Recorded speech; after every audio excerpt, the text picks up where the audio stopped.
Hello guys, so today we're swapping out a brake light bulb from the rear of this C300 2012. One of the brake lights, you see how it doesn't turn on like this one? So yeah, you can see right there.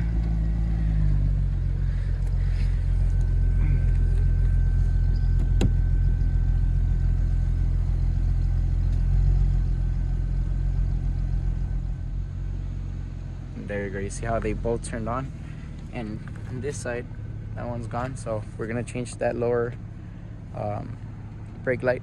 So first off we need to open up the trunk, and you're gonna come here,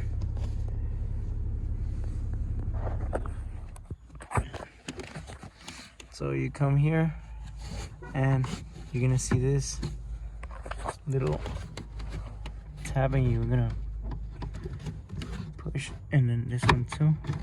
These two you're gonna squeeze together and they come out like this, and you could easily tell which one's the bad one. Look at that. So it's this one. You press in, you twist, and you pull out. So you can tell it's burned from one of the corners right there. Right there is not making a contact. So the new ones, it's a 7506. We got them from O'Reilly's. I believe they were like $7. So you're basically gonna do the same thing. You're gonna, it has little dimples right here, and they face like this, and then you push it down and you pull up. You're gonna wanna use a rag or something to like clean the little grease off, and you're gonna put it back. Make sure they go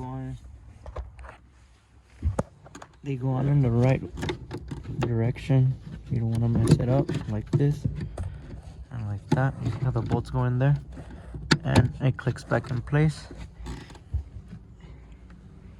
and you close it up and you throw this one in the trash. Voila. And voila. So there's a test. Now you see they both turn on, all four. So like and subscribe. Hope this video helps. Like I said, we're gonna be posting on more videos, not only on the Mercedes. We have a lot of other stuff that we're working on. But yeah, subscribe and like, it really helps. Thank you.